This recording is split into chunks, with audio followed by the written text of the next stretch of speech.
Cash.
Hello.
Did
you guys start?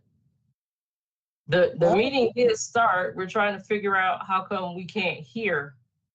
They're talking, but those of us that are on Teams, we can't hear that room. So my colleague is logging in again. She disconnected and she's logging back in to see if maybe that'll fix it. And then she'll tell us, because should I just wait before I go off and come back on also? No, you can go ahead on and go off and come back on. Go off and come back on. Okay, I'll hang up.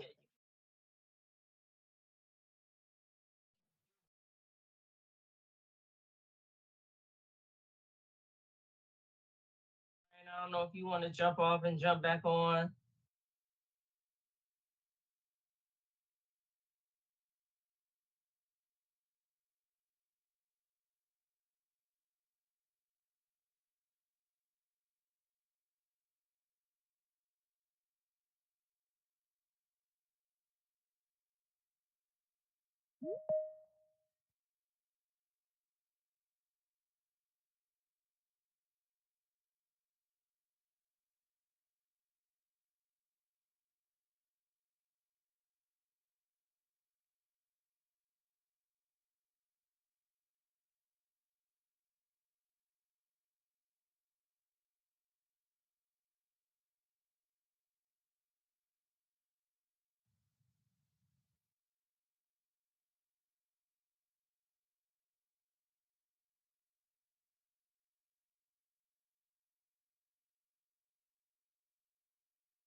No, you're okay.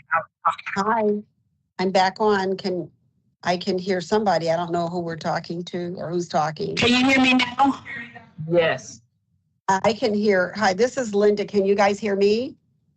Yes, I think it's the microphones. Can you hear me now, Dr. Bradley? I hear you, yes. We can hear you on Teams now. We need the Okay, microphone. because I signed off and signed back in. Okay. And so looking at HEAP, the whole HEAP office was closed. So you have individuals who was trying to get on HEAP who now can't.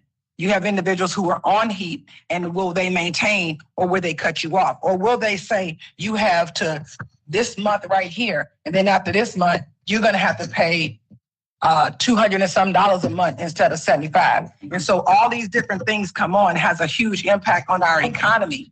And so that's why it's good to have a committee looking at economic development and how can we combat some of these things that we're dealing with daycare, with Head Start, with SNAP, with public assistance, with just overall basic things to maintain your household is under attack right now. And what do we look at in how policy can be created to kind of safeguard the community? And so those are something. Thank you, Samantha. Thank you. Yes, those are some of the things that are happening when we talk about our economy and how you have an impact, because the community has a voice and we're trying to give a platform for people to use that voice. Not a meeting just to have a meeting, but a meeting to make a difference. Mm-hmm. So that's why I appreciate you, young lady. Yeah, could we get a program where we meet every month, or can we get a program, working on a program where we can go door to door? It's that serious. People are so, depressed and don't know where to go because they don't get no information. They don't get no help. We need to go and get them out that door and get them moving and motivate them. Because with that, it'll help them get some air and breathe. And then when they breathe, they'll find out there's something out there for them to do. So then when we break up these committees, and you need to maybe think about which committee you would like to join, because those are conversations and things that those committees that can create and how they're going to move forward and get that information. And grassroots campaign is what that is. When you go door to door, those are the most successful campaigns that anybody can have. And this is the time that we can actually have those conversations and make those things happen. So I appreciate that. And in fact, here's what I think I would like us first to do. Since we don't have a quorum and we have these lovely guests here with us, I think we should break it into some small groups and begin to have some conversations. After our courthouse. Okay. It's like a place for of course we dialogue, but dialogue in regards to when you mentioned the whole public assistance thing, even though I don't have children, I was negatively impacted by all the changes in the policy within the house and authority and stuff how things are expedited in certain situations where there's children and disabled people versus people who don't have faced those types of adversities. And it's you're a tax-paying person that's maintaining your time there, living in public houses, and oftentimes you're forced to move or ignore, basically inhumane living arrangements because you don't have children in your home and you're not disabled or disenfranchised, transitioning from prison or a woman of domestic violence. It's not too many options besides re-educating yourself, to make yourself more what's that word? Marketable for better jobs. That's a lot of what made me want to attend, because what I endured in public housing and, being completely off now, I had to traumatizing. And I had to unlearn the poverty mindset and how my environment really affected me and my confidence, and to believe in myself that I can, live comfortably without it. And it's I want to represent the people who just need that extra help that, probably don't have the financial support or family support, or just, don't have access to certain things that's already in place that you don't necessarily qualify for because you don't have children in the home, or things like that usually, expedite services for certain people. So. And that's one of the important things about policy. So some of the things that you're talking about, not getting off script, but I was actually working in Garden Valley today. I've been there for the last 3 days trying to support and give resources and information to different individuals in the community. And a lot of individuals who may not have children in their home who were living in public housing. Now they are not, but now we're navigating and how to move them forward.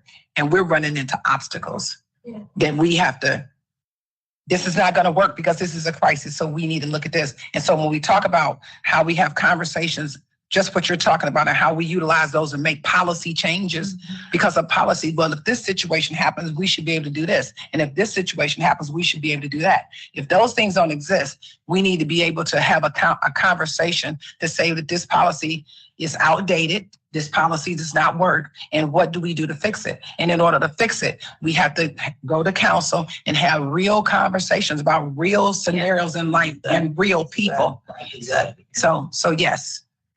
That issue, like, for an example, but like just navigating public housing and dealing with the housing authority, would that fall under economic development? Yes. Yes. Yes. And one of the things with economic development, and one of the things with economic development is that in this commission, they have the capacity, she has the capacity to engage her group with meeting the CEO, the CEO of CMHA. Yeah, Mr. Patterson. Yes, So Jeffrey Patterson. Can engage him. We can engage him because we have access to him and to other entities that have public housing. For an example, people think the situation that blew up with CMHA is not CMHA. That's private. And so we need to have real conversations about real things. And so economic development would be good for you. Yes, so that would be really good. What's next? So next we have education. Commissioner. I'm here. Sorry, Commissioner, there was a comment. Oh, I'm sorry. Go ahead, Commissioner. I just wanted to, Speaking to your mic for the people. sorry, I just wanted to kind of follow up with what Commissioner Cash was stating around what a commission does, like what a commission can do, and why the commission was set up was to really look at these issues that are plaguing Black women and girls, specifically in Cleveland. Because you all know the Project Noir report that came out that stated that Cleveland was the worst city to live in for Black women. And so if I'm Justin Bibb, a new mayor coming into the city, that's something I'm going to need to tackle, right? And so with this commission, with the help of city council and the mayor's office coming together to be built, what it allows us to do is mayors can't be everywhere.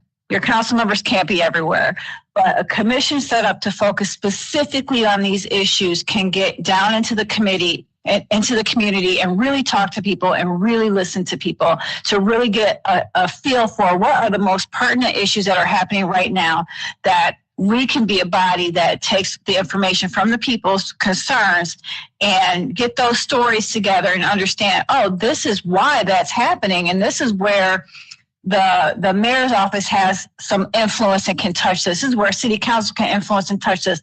And if they can't influence and touch it, they can influence and touch the state level, who can influence and touch the national level, right? And so it's really about us being able to, with all of our collective experience, come together to figure out what are the pertinent needs that we could do something with right now, together, and getting the folks that we know who can work on this, our community partners, and get information to people, do those things, those tertiary things first, and then be able to say, these are the recommendations coming from the community of what they would like to see happen from the mayor's point of view, what they would like to see happen from city council's point of view, right? We can push those things up and make sure that we're opening up doors so that you all have access to those people as well and to those systems, and be able to engage in this system that we call government, right? Because what is government? It's for the people, by the people, right? So this is a doorway to be able to make sure that we're focused on specific issues in this case. And there's other commissions, right, that the city stands up, but this is one that we're specifically focusing on these issues that deal with Black women and girls in Cleveland. And not only is that going to help impact and improve conditions for Black women and girls, but what are Black women and girls holding? Their whole family, right? Their whole neighborhoods, their whole communities. So in that way, we're able to hopefully address those issues on a very broad scale by helping this particular group first. Thank you, Commissioner. Do we have representation from the Education Committee? I'm here. So in reference to the Education Committee, I have been working with Councilwoman Stephanie House-Jones, and what we were trying to do is to see what we needed to hone in reference to Black women and girls, in reference to education, especially focusing on our young girls, and trying to help them to build a sustainable foundation, because it's truly needed. And so one of the things, that areas of focus for us was youth voice and engagement, to actually hear what they're saying, to actually listen to what they're saying. I tell people all the time, it's one thing to listen, but I need you to hear what's being said. I need you to pay attention. And so we wanted to make sure that we give the youth a voice of engagement and telling us what's really happening, what's really going on. It's so interesting when we had our first meeting on the east side, and then we had our meeting on the west side. The same conversation was, well, you know, we go to school and our teachers come in there, it look like they about to go out and clean up their garage. Why can't they put on some clothes to come and teach us? They not lying. And so I said, huh? She said, they come here like they finna go clean out the garage, but they can't go to Shaker. They won't go to Solar. They won't go to, and that was resounding on both. You know, and it's like, I said, well, everything is in presentation. They said, well, who want to hear it when they come in there looking like that? And so it was interesting. But also one thing that came up too was how the delivery of messaging comes from some of the teachers. A lot of the young ladies felt like, I don't like how something was said to me. And it's like, I always have to be in survival mode. And if I'm in survival mode, and if I say something back, it's like I'm being combative or I'm being mean or I'm being, but I'm not, I'm continuously in survival mode.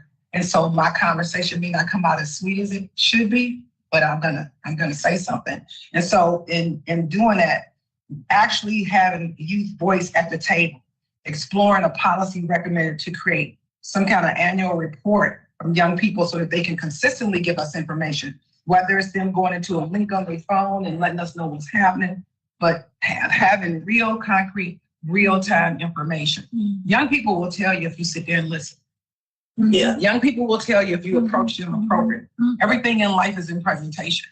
If I tell somebody, hey, don't get ready to have this meeting, can you come help me clean up this room? I would really appreciate it. They're going to get up and they're going to help me do whatever they need to do. Because I've built a relationship with them. But if I go tell them, go clean that room up, whatever. And so that's what they were talking about. Just overall presentation, overall appearances. We know that they told us that some schools are going to close. And so what does that look like for them? What does that look like for me as far as safety, a young lady? As a young lady, can I get on the bus or do I have to try to walk through certain neighborhoods? This side of town can't be messing with this side of town. So looking at safety issues, looking at the possibility of school closing, look at the possibility of what schools are closing. And then depending on those schools closing, how are they going to get back and forth? And when they transfer these kids to different places, will my stuff be together? They were very intentional about that. And I said, what you mean your stuff? Will my file be together? If they're going to put me from one school to another school, is my stuff tight? Am I tight? Am I together? Have they looked at everything? Have they looked at the environment? Have they looked at classes? Have they really paid attention to my needs? Even talking about the neighborhood recreation center. The neighborhood recreation centers, which are run by the city of Cleveland, we put programs in them. The young lady said, I need more programs for girls. I don't want to play basketball. I want to go and take a class, or I want to go and learn how, when I go out to dinner, how am I really supposed to sit at the table? I don't know if I should use this fork or this fork, or what should I do? They had concrete stuff that really meant something to them, and some people may think it doesn't mean anything, but it really does, because they're trying to build who they want to be. They look across the room at one of the commissioners and say, well, I want to be like her. I want to act like her. But what steps do I take to help me to get there? These are real concerns, but also we have a lot of young women who have dealt with a lot of trauma. Yes. Yeah. And one of the things that I share with the young lady is that everybody in this room, even right now, we deal with environmental PTSD every day.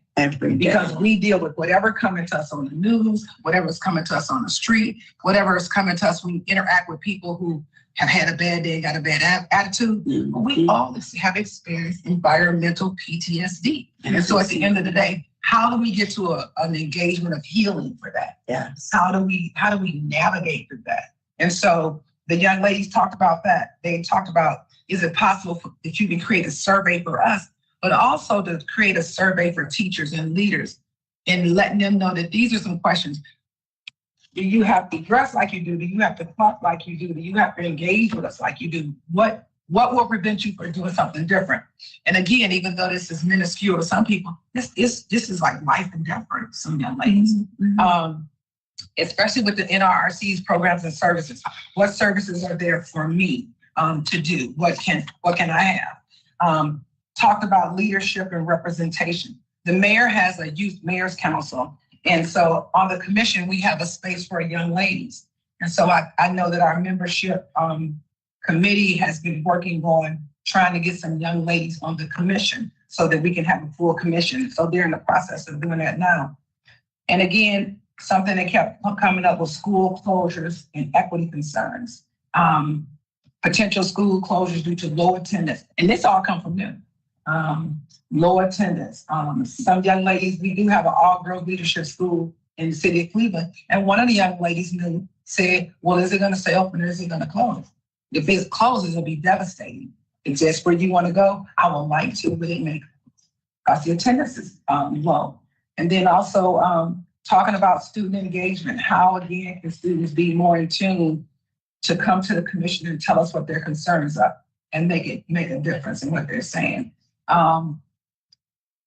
Stephanie House and I, we talked to the chief of education, and the chief of education is going to convene a meeting of school leaders. But before that meeting, she's going to send out a survey asking those school leaders, what programs and services do you have specifically for girls in your school? What is specifically for young ladies? What is the program in school? What is the program after school? And what is the program in your area for young ladies? And so she's going to send that survey out to the leaders, and then she's going to convene a meeting in the red room for us to actually look at what is out there. Because one thing I found about Cleveland, we have so many resources, but we don't have any kind of consistency as far as who really does what and how we can work with each other to navigate through services so that we can get what we need. Because there's a lot of services and programs out here, but there's no coordination of services and programs. And that's one of the problems. And so for me, in my other role here at City Hall, I'm the director of social support services. And my staff work in the neighborhood recreation centers. And that's what they do all day. They navigate people in the community to different services that can help them and that can support them, whether it's housing, whether it's food insecurities, whether it's SNAP, whether it's Section 8, whether it's heat. They act as an advocate of support to navigate through the system to help our people in the community. And so the young ladies voiced all these concerns. We met with the chief of education. We're going to have these 2 meetings. We're going to create a survey and get it out into the community so that when we have the meeting, we will have the results of the survey to do a comparison to some of the surveys in New York so that we can have real conversations, real time. So once I get more information from the chief of education as to when this meeting will be, I will ensure that the commission is aware. Thank you. Thank you so much, Commissioner. Healthcare. Go ahead, Commissioner. I'll start out, and I know that Dr. Bradley is on also, so I'll let her finish up with her thoughts and comments as well. So I'll be brief so that she can speak. As Ms. Taylor mentioned that committees are just getting started. And so what we're planning on is having a sort of just a quick meeting between Dr. Linda Bradley, who's from the Cleveland Clinic, and I to get together. And we also have names of folks who attended our listening sessions who indicated they want to be a part of the Health and Healthcare Committee. And so we'll have a quick meeting to just decide what's the best way to bring them on, what's a good schedule look like, and then reach out to those folks who indicated they wanted to be on to get them into a first session where we brainstorm what are the most pressing health and healthcare issues that you're seeing in Cleveland, facing Black women and girls, or facing you. And so we do have, I work at the Cleveland Health Department, and so we have lots of access to statistics and understand what the most pressing issues are right now. One of the issues that I work on in my division is our infant mortality rates and our maternal mortality rates. So that is a huge concern for us, making sure that pregnant moms get the utmost care and are in a position to be able to take care of and avoid toxic stress, which is what's going to be really harmful in a pregnancy. And thinking through that a little bit, we do a lot with chronic diseases, and we understand that chronic diseases affect Black and brown communities in a different way than they do our white counterparts. And so understanding why that is and really coming to an understanding of all of the things that we've talked about so far today, those things like economic stresses, housing stresses, food insecurity, all of the things that we've been relating about, that level of stress is very toxic and it's going to exacerbate any health issue that we have. And so that's why we're going to see, issues with high blood pressure and hypertension, cardiac issues, those types of things, diabetes affecting us a lot worse, affecting us a lot younger, right, than the average person. And so hopefully this committee will get together and start thinking about what's the top things we would like to see something done here locally about. And the other thing that I will add is, in addition to the young women who wanted to be a part of this healthcare committee that we met up with in March, I also recently just met with an OBGYN Metro Hospital who also wants to be a part of the committee to be able to utilize the work that they're doing in the community, but go deeper, right? I'm going to hop off and let Dr. Bradley address the room. Hi, good evening. Thank you so much. I think you really teed up very eloquently, the issues, and I did send a pretty comprehensive packet of things that we could think about. I don't know if you want to, I don't have that in front of me right now because I'm not on my computer, or whether it would be pertinent to just keep it within the committee that's going to form, or let our entire committee at least see some thought processes. So whatever you think. I think I only sent it to you. I don't think I copied everybody, but I just, I think we just have to think of a few. There's so many problems in all of these domains, and we want to do everything. We just need to do one for all of us. This is just my opinion. One or two things that's doable and a period of time. Because I think we will get inundated. We'll get overwhelmed is probably a better word. We're trying to implement everything. And so, I could give an example, especially with it being summer. One of the things that it's everything that we talk about doesn't too much cost money, but exercise helps with stress reduction. It helps to decrease depression. It helps if you have pre-diabetes or diabetes. So, I would love to see young women, Clevelanders doing, the Cleveland Clinic at a couple of places are doing something called Walk with a Doc, where doctors are getting on board and you can walk in a community together. But that may not work in every community, but whether women and men could come together. I mean, I live on the east side of Cleveland. Wouldn't it be great to have, to me, this is the simplest thing because when you walk, you talk, you air your feelings, you're not isolated, you're not using your phones. And wouldn't it be great for every major intersection? If I said Lee and Harvard, that we said, okay, every day from blah, blah time, every hour on the hour, there's going to be somebody that will be there, and all the different potentially large cross sections or something. I don't know. I just look at very simple things that have a big bang for their buck and don't cost anything. And so many of our health problems can be improved. I'm not saying join LA Fitness. Walking is the first thing. Then you can walk with something with some weights. And this goes for young people. Mothers, aunties can join. So I sent out a whole packet of things, but what I want to stress for all of us is don't get overwhelmed. There's too many problems. And if we got together and said that if our goal was to get, 100, 1,000 women, clock our miles or steps or whatever you want to do, that's a goal that no one did last summer or in the fall. And then we could find places potentially when the weather's bad or like this week too hot, have partnerships potentially where people could meet. I just look for simple fixes because it is way too overwhelming to do some things and to do a lot of things. So however we want to move ahead, but that's my overall thought process, how I process things, because one simple thing like exercise, and I don't even like to use the word exercise with my patients. I use the word movement. Can we move more? And what might that include? So that's all I'm going to say for right now. Yeah, I'm excited to get the beginnings of our committee together so we can brainstorm and think about where do we start. Because like she said, if you start and do a few things first, that doesn't mean that's the end all be all. That's where you're going to end up. That snowballs into more, right? But like you said, if you try to do it all, you won't do anything, right? Correct. It's just like us. Yeah. What is that Chinese proverb? The journey of 1,000 miles begins with the first step.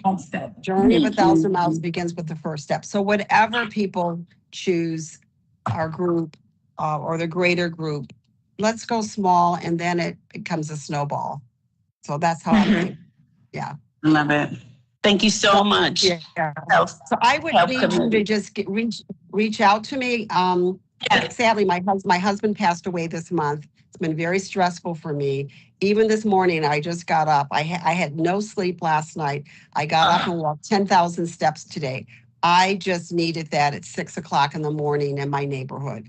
And so I know I'm telling everybody else what to do. I am stressed, depressed, beyond everything right now. And I have to help myself. I have to live for my children. Things like that. So, what I'm saying, there's a little bit of self-help here. And I know for me what works. And so what I'm asking you to do, in terms of initiating next steps, please just reach out to me so that I can, as his service and things are passing, I do want to get in. Not that I can't do it, but I like to just make sure that this summer that we come up with something that we don't end up with empty promises without a deliverable. So I'll bounce it back in your court to kind of help with this. I really would appreciate it. I got you. Okay. Thank you. And thank you, Dr. Bradley, Commissioner Bradley, that you thought it not robbery in the midst of a very unimaginable loss to be with us today. We thank God for you and we pray your strength. I thank God for you guys because I need this. So I appreciate it. And I'm going to do what I can this year because that's what I should be doing. I can't just shut my life down. So thank you. There. Okay. Thank you so much. I'm still on. I'll just mute myself. Thank you. All right. Thank you so much. I see the Reverend Dr. Good is here for our Social Justice and Civil Rights Committee. Dr. Good. Hi, how are you? We're doing well. Yeah, Lita is also on that committee. So we have not really met since our last meeting. It's been a little hectic and I don't know, you guys don't know, but I also fell and broke my foot.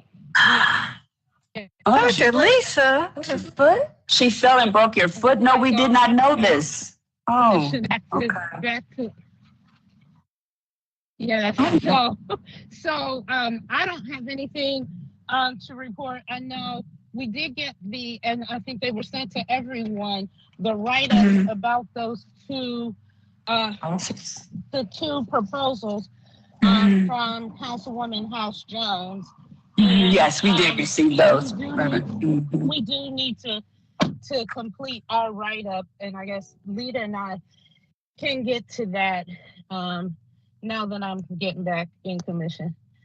And Tanisha is on our committee, but she is studying for the bar now, so she's correct for a little bit.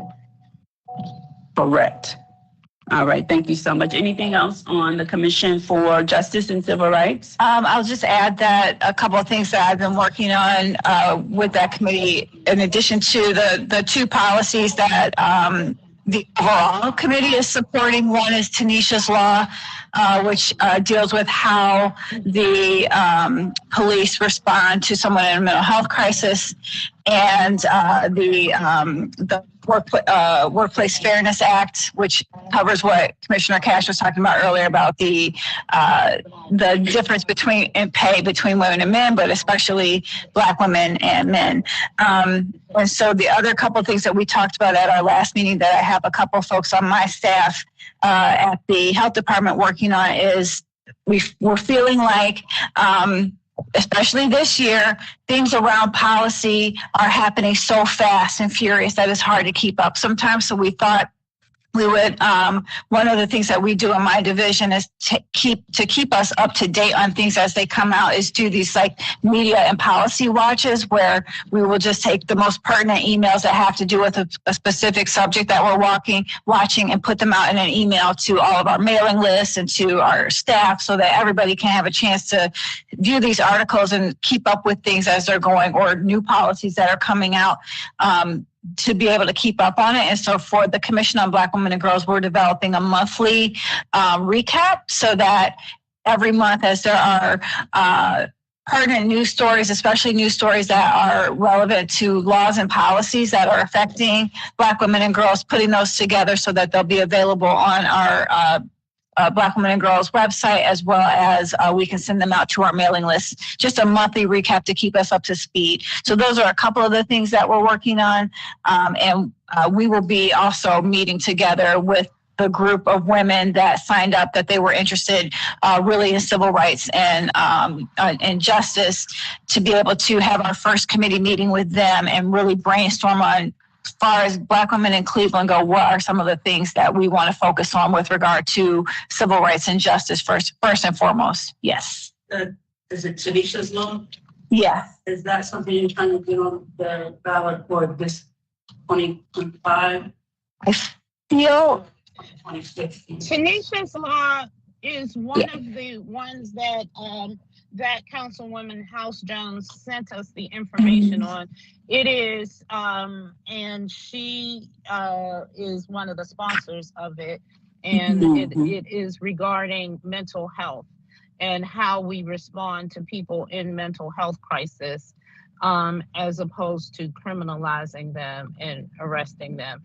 And so there is specific laws, and it's named after Tanisha, I can't remember her last Anderson. name. It was Anderson. Anderson, okay. Yeah. Who was killed in an altercation with police, but it was a mental health call initially. Yeah. Excuse me. I just like to know, how can we get involved to get everything? Because you're gonna be a part of the committee. Yes. So we are getting there. You're gonna be a part of the committee. Yes, Right? we have but a few more committees to hear reports from, and then we are going to open it up for you all to join in and have conversations with us since you have been so gracious. But please, as our commissioners report out from the committees, please feel free to ask questions that are pertinent to the things you're hearing. And then we're gonna break up into some small groups and have some more deeper conversations where we can hear from you. So just a few more committees, bear with us just a little longer. Yeah, we have these meetings. So we meet monthly as a commission, but when we get into our subcommittees, those will meet on a more frequent basis depending upon the work that particular committee is doing. All right.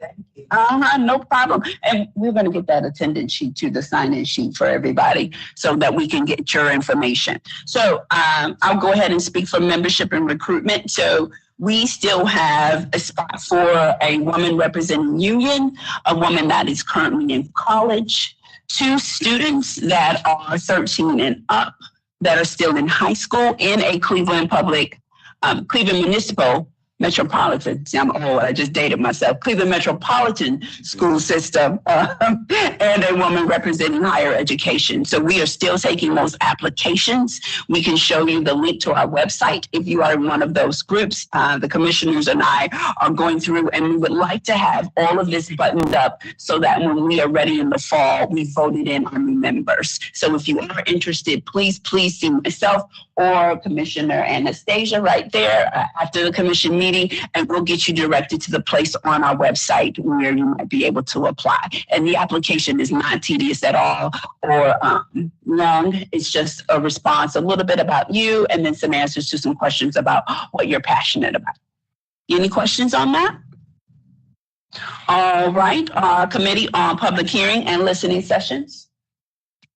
I don't have a report. We have not met because I know we were still just trying to narrow down our focus is on certain committees as we were looking forward. So there's no update for public hearings. Commissioner, could you share a little bit for our guests with us today, the type of listening sessions and public hearings we've had and what our goals are in those commissions, in those times? So the public hearings that we've had in the last fall and this earlier in the spring, winter, we definitely have been engaging in the community. We were at Garrett Morgan High School, which is on the west side. We were at Shiloh Baptist Church on the east side. And this is the opportunity for us to truly hand the mic to you all and hear exactly what is impacting you all every day. So kind of what we'll do later today, just truly, you know, getting that firsthand experience, you know, hearing your firsthand experiences so that we can figure out how to incorporate that as we move to do more work in our committees moving forward.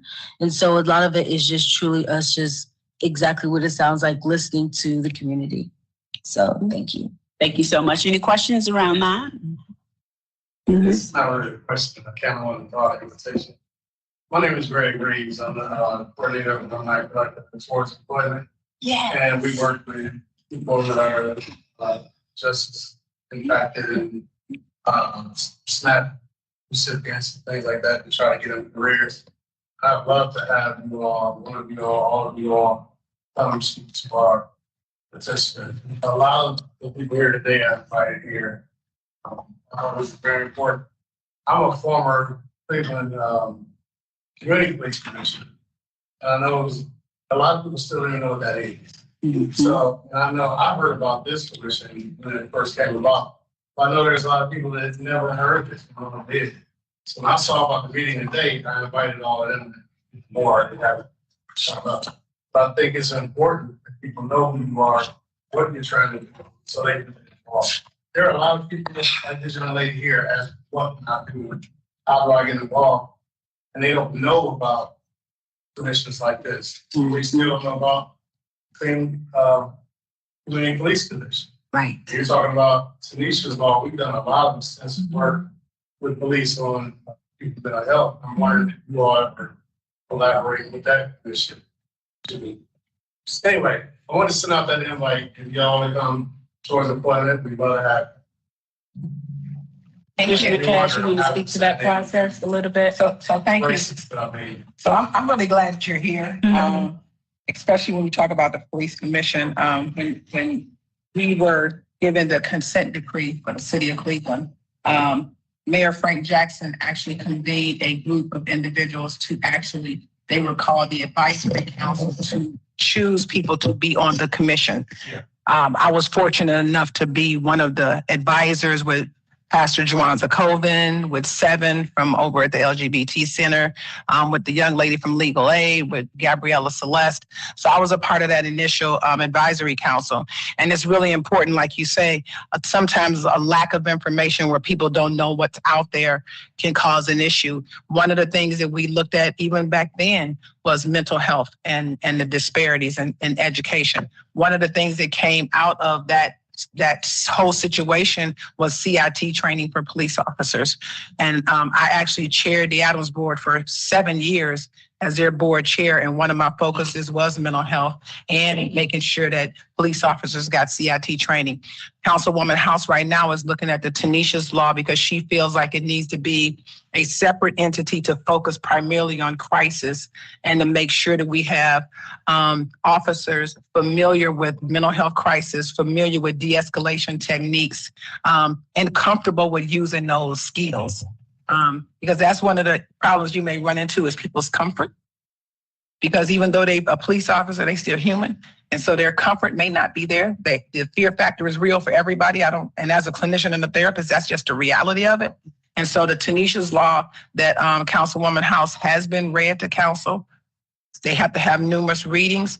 The but she is really focused on looking at the mental health component and how we address and how we approach mental health issues, mental health crisis, but not only how we approach them, but how we address them and how we come to the healing component of them. And so I'm glad that you are here, and I would love to speak to you further about towards employment and about your concerns that you have for us. Yes, ma'am. So once you go to the project, because I got a pretty cool idea because I do work with the DLDD community, like some of the trainings that we take, you know, will help. Well, on my everyday job, I'm taught things on how to like redirect and like de-escalate just by understanding like certain mental conditions and educate people like even though like for an example, autism, like when a person is on the spectrum and they're having a behavior, it's very similar to when a schizophrenic is having a manic episode, and educating people that even though it's two different conditions, they look the same, and like how not to mash them together, and also like just stereotype them. A lot of the training you do, you know, I think that would be like something cool to implement for continued training, just so people can know like it could be an adolescent that's going through a behavior, maybe autistic or have intellectual impairments to where they can't process. But if you don't know that, you'll just think like, oh, it's an adult thing.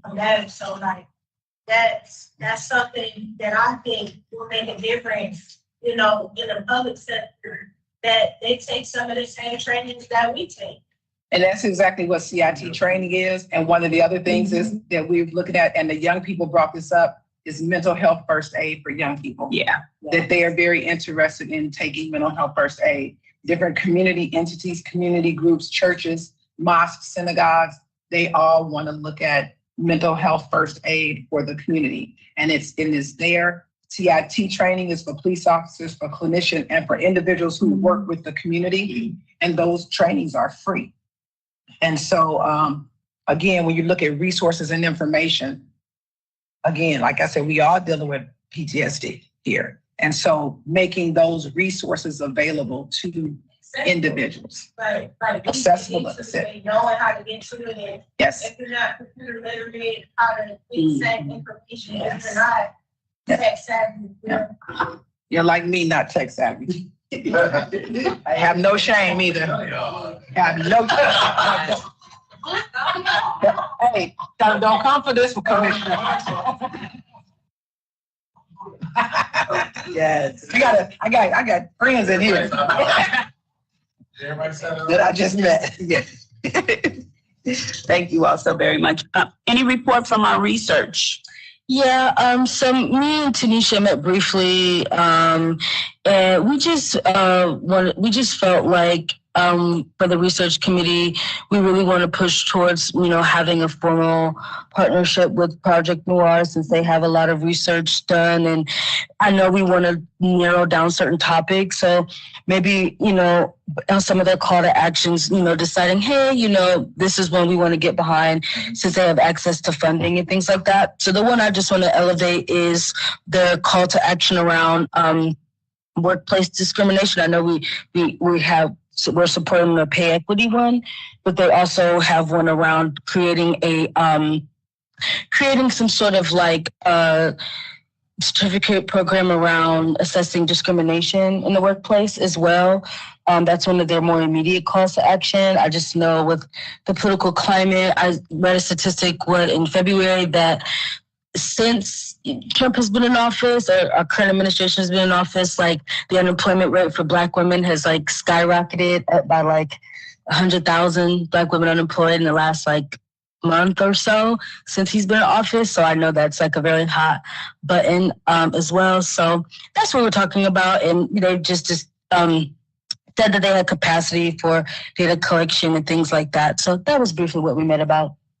Thank you so very much. And I don't think I mentioned Reverend Dr. Good, we will be in prayer you did not know that your foot had been broken, and we will be in prayer for you that God will bring forth a speedy recovery for you. For our new business, there are just, oh, yes, please. Can I ask it? Can I ask a question? But thank you for the prayers, and I am getting better, and I'm getting around finally, now. So, thank you.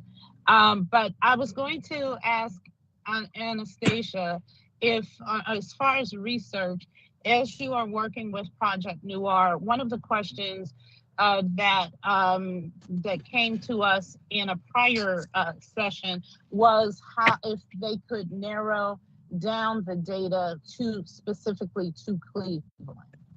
Mm-hmm. And so if in your work, with them, that we can work more specifically to narrow down our data to Cleveland, because that's one of the requests, and that's the population we're commissioned to serve. Sounds good. I will follow up. All right. Thank you so much for that. Now we have 2 pieces of new business, and they will serve as reminders for us this evening. Our report for the mayor and council will be due. Madam Secretary, do you have something to add to that, Commissioner? One of the things that we have to do is that we have information from the community, and now we have to. So one of the things that the commission has to do is we have compiled our information from the community. We are in the process of creating our different subcommittees. And so the information that we're sharing, we need to have a conversation with the mayor so that we can ensure that we're all on the same page. Because the commission, we are the commission, we bring things to the commission, we vote on them. We're standalone. So we work with council as well as the city, but we are the commission. And so we would like to meet with the mayor and give him a report out of what we have done, what we are doing, and what we would like to do, as well as we will do that to council. But we are in the process of gathering all of our information and preparing that report. And once we gather that information, prepare that report, then our chair, our vice chair, and myself will have a meeting with the mayor to present our information. And then we will have a meeting with President of Council, Blaine Griffin, to present our information to him. The other part of the new business was just planned absences. If different commissioners know they're going on vacation or something of that nature, please let us know, because when we are scheduling our meetings, we want to try to make sure that we have quorum. So that was it. Thank you. A very timely reminder. Thank you, Commissioner. Okay, so now we are at the portion. So I want to say your presence here reminds us that the shift we've made in terms of the timing of our meetings has been really beneficial. So in the beginning of our meetings, we would meet during the day, and we would often say we don't have a lot of public participation because people are working. So your presence here tonight with us is wonderful. I do just want to announce for your planning our next meeting. So mark your calendars. We are scheduled to meet, and you'll get a finalized flyer when this comes out. Our next meeting is Wednesday, July 23rd at 5 p.m. and it'll be here. That's Wednesday, July 23rd at 5 p.m. That is our next scheduled meeting. And but now let's hear from you. So what I'd like for us to do is just go ahead and divide up into areas. If you are interested in, I'm going to put these kind of in combos. So if you're interested in economic development and education, go ahead and we'll be on this side of the room.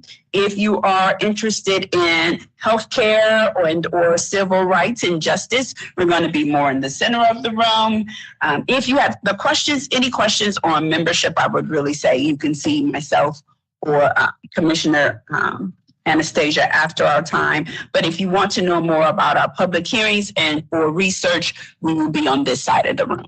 Any questions about our time? So we're going to do economic development and education on this side of the room. In the center, we're going to have healthcare, justice and civil rights. And then on this side, we're going to do public hearings and listening sessions and research. And we have about 15 minutes. So commissioners, what we want to do is do a lot of listening for our guests, and then we'll do some summarizing. And if you're with us online. How does it work for the people online? I was just getting ready to say, if you're with us online and you would like to weigh in on it, now would be a really good time so that we might hear from you. Because we will summarize these things. We'll take 10 minutes and then we'll summarize. But if you're with us online and you'd like to weigh in on these things, please let us know now. Okay, so the time right now is 6:02.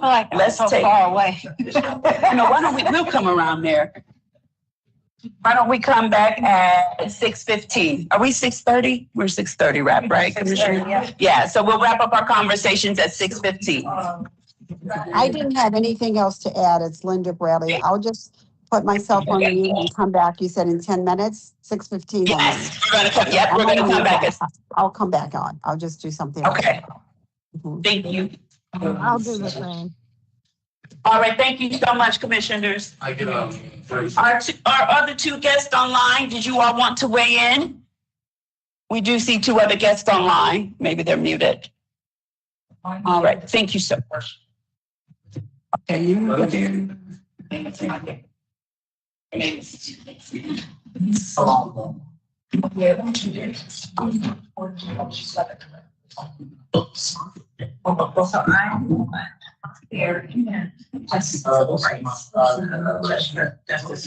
right.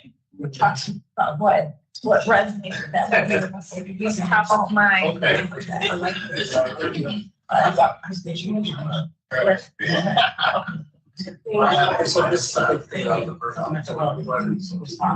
So they get kind of that. You know what I mean? So much.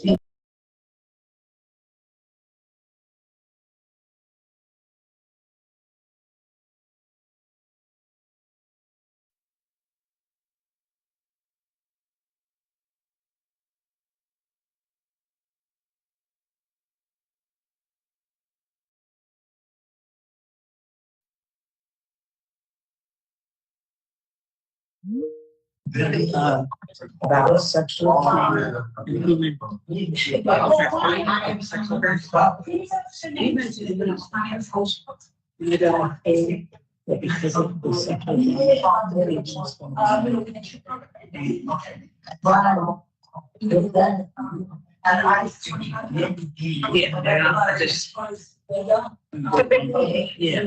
And mental health. The mental health aspect That goes along with, right? Yeah. Yeah.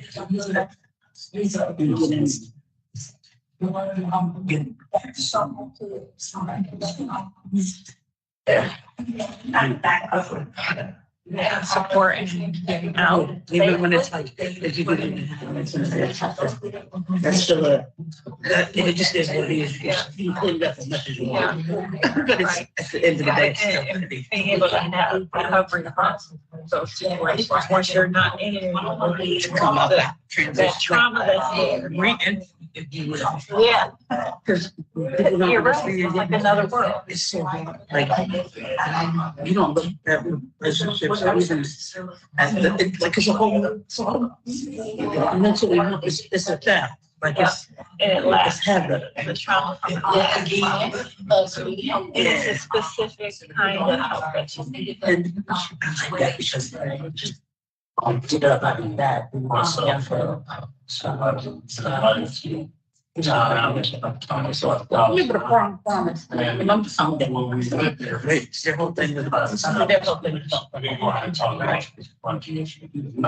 think of something like that, I think we just want to well, I'm not Right.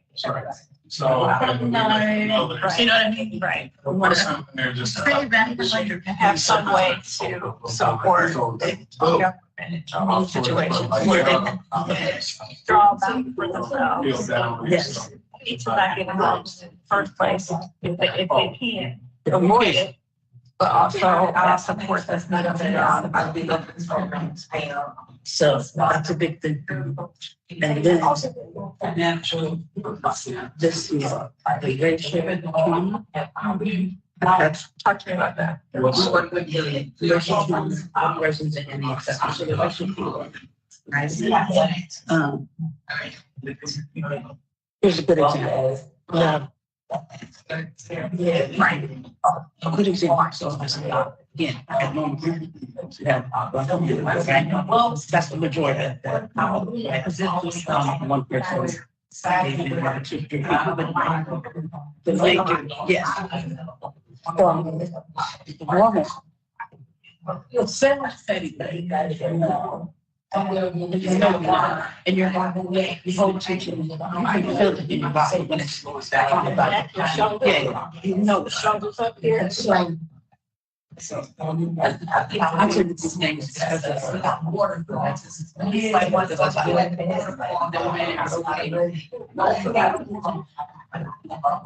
But now, I got good foot.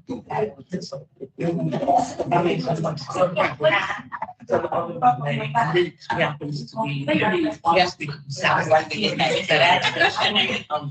Great. It's that accent street like what's that element like that. It's not fun, but it's right. It's just reading. Stop for you every night. And that's something that you try to get it. You might want some I can tell you work with kids. Yeah, I get that. So, she, I know what I said something that it's triggering because you not know what bad especially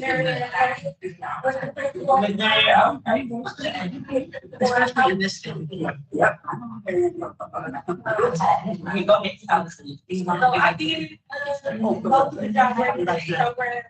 It's heated up.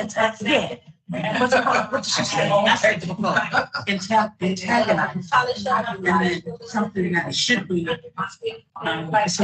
maybe disagreement could be adjusted relatively quick. While I was there, I worked and I'm at my door. She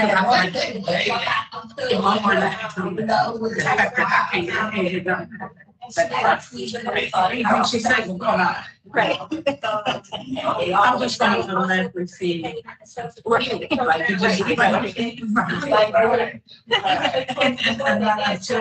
if I can't see anything, meaning that something different. She could have a plan. Behavior was different. They would understand that. So when I say, it was so far. I know it's you know, I know based on my experience in generations, you know, science is now teaching that or telling us that this stuff. Big part of my support system is not that. I didn't family is like coming from and so many things that offer or I can speak for myself and say yes, my experience and my I can going through that stuff and you know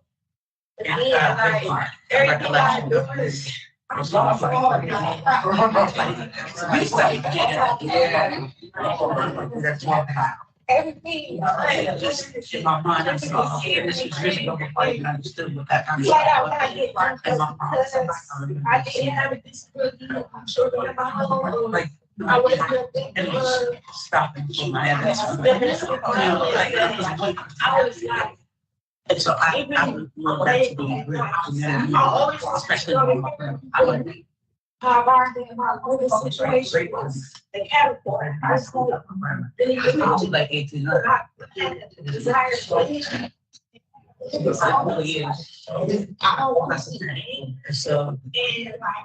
figured that I think what this help you awareness. No. Yeah, I want to go back to something that you said a minute ago. Kind of saying like, especially now, you feel like in our current climate that racial tensions are higher. Yes. That feeds into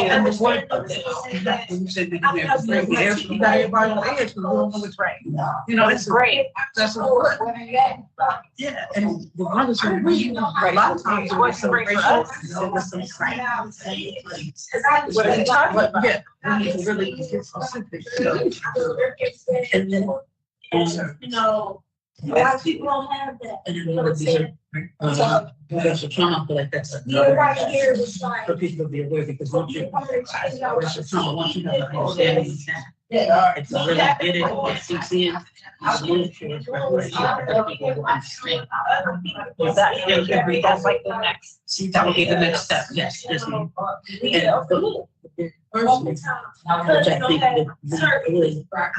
Adversity to her. You know, this one is I ain't going. So, in the with the 13th Amendment. Okay. So we know that that's the thing, right? Now, Ohio may not be as bad as Alabama, but Ohio, wasn't, right? We got most state in that. And so I know there's an organization that's doing that. There's just one that I've seen. Yeah, those are the say civil rights. Because I think, I know that's. And you have to break them down. But there are points, right? Yeah. But you can, that lead back to the larger issue, but you can attack one point at a time. Small legislation. So this. Talk to me a little bit more about, how social Right.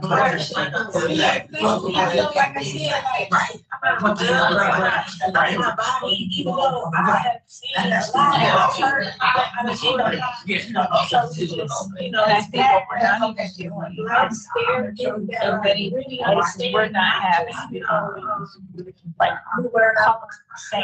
conversations about it. Because nobody, A, knows what it means or what it's for. We don't know what restoration. Yes, restoration of the. Yeah, because we can't even talk about it. Because we say we're doing it, and I know you're bad at it. Never do that. So I feel like. Yeah. I don't understand how that. So It's benefits right here, benefit. And you talking about, pardon me, everyone, about one more minute. I know we're having good conversation. Just wrap up your final thoughts. I'm just gonna add reparative, part of the conversation. Yes.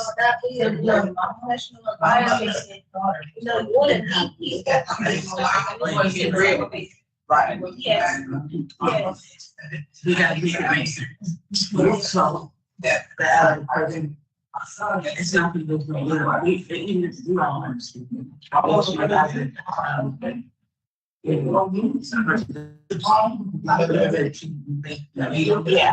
Yeah. Understand why it's needed. So, And I have feelings about that, right? Because number one, I feel like it's not right. But I feel like.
And I think that's. I'll go mine. Did she have you guys sign it? So we had. I did sign it. Okay. Yeah, and then I kind of like that every month because I want the people like us that have barriers to this movement that may not be able to. help the gentleman overcome those barriers, but also entrepreneurship. But there's some of us,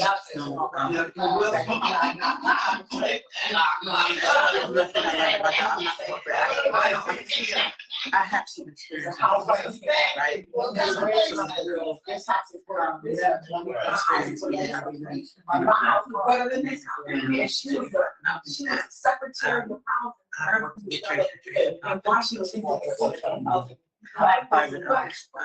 Yes, I'm from the campus. We have to approach it. We don't think outside the box when it comes to, we think it's all enough. We're gonna get time, 40 hours. Is everybody gonna come back to that or nothing? We don't think about, someone can be. You would all come back to that. 6-9 months out of the year, they're perfectly fine and functioning capable. Commissioners, we want to have time for report out of what we've heard from our guests, so please come on back to your places. Thank you so much. Thank you to those of us who have been waiting patiently. We appreciate you. We are going to take our final moments of our meeting for report out. Yes. Yes. Again, I just want to give a heartfelt thank you to all of our guests here tonight. We are so overjoyed to have you and our guests with us this evening online. Thank you, Commissioner. Yes. All right, oh, you're right. 1 second to our guests with us online.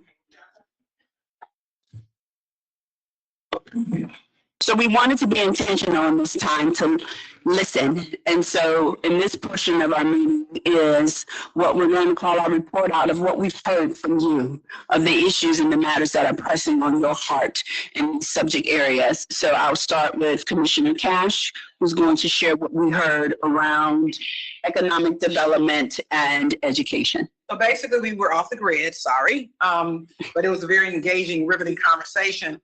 And basically, we got a presentation from Mr. Reeves from Toward Employment and just giving us the particulars of the organization and letting us know the trajectory of all of the different services that they have and how they can support people in the community.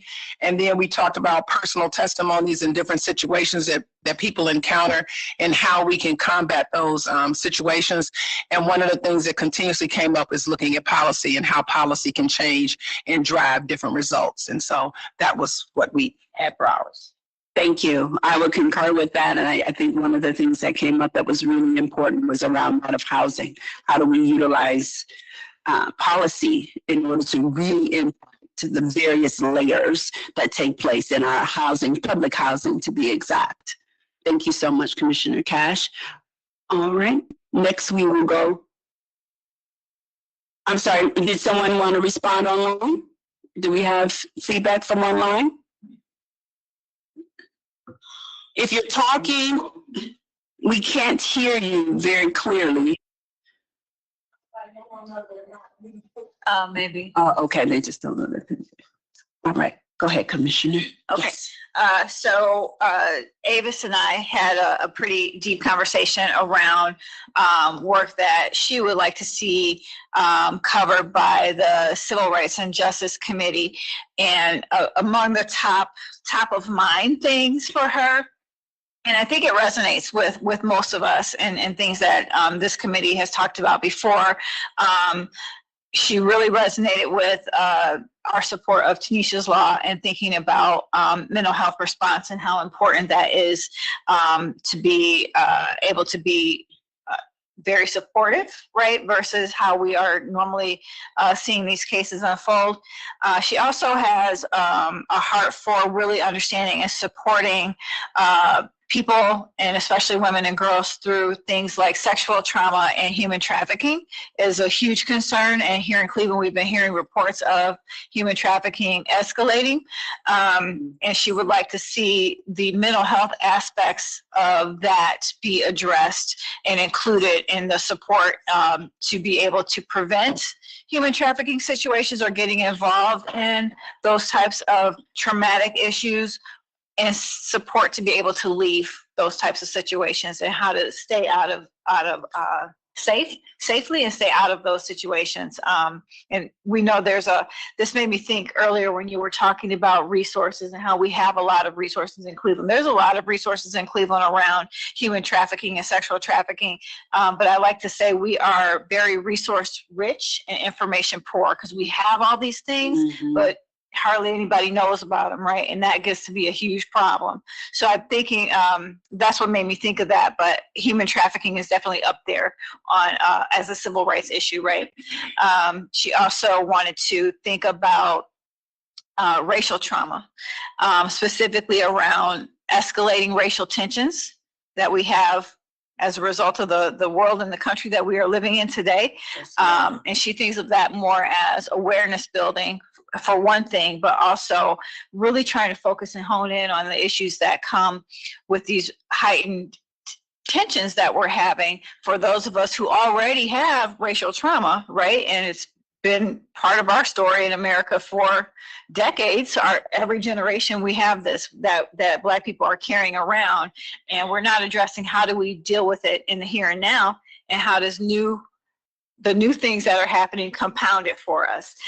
We also added to that, talking about one issue for her that she was wanting to consider and think about is reparations. And even if it's starting with just a conversation, because these days when you say reparations, you can't even have that conversation. Be quiet, right?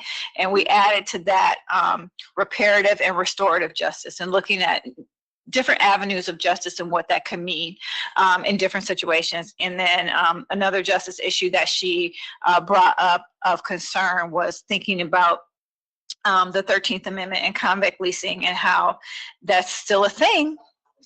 And using a platform like ours to be able to call attention to that. Did I capture it? Okay. Thank you, Commissioner. Hello, everybody. And from our committee with the lovely ladies, I spoke with Miss Deborah. And please, can you say my name again? Jaquia, yes. So we talked about just interesting ways in reaching the community for different listening sessions. So they have suggested like an ice cream social in the community for the summertime. They wanted to be really intentional about hitting, grandparents and mothers to really just talk about different issues that impact children and the different resources that they need, and being intentional about having maybe block parties, but, we know of the big block parties that may happen on Wood Hill or Forest Hill, but maybe being intentional about targeting some of those smaller parks where people are in the community. And then Shaquila mentioned a waterfall that is somewhere in the community. So she's supposed to be getting back to me about a waterfall that sounds like a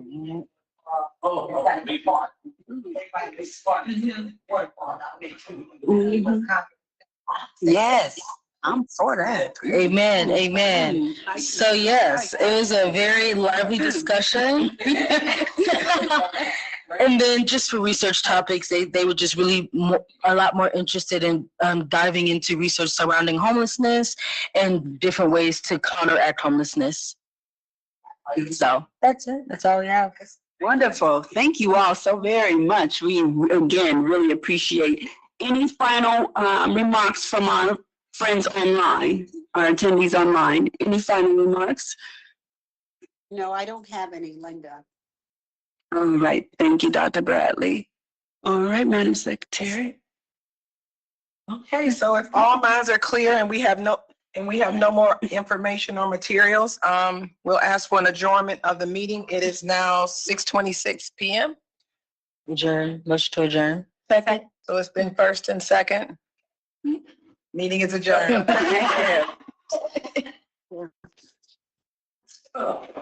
We cut that ring off. Yes, right. Yes, right. I got you covered. All right, online family, we're going to end the call right now. 3, 2, 1.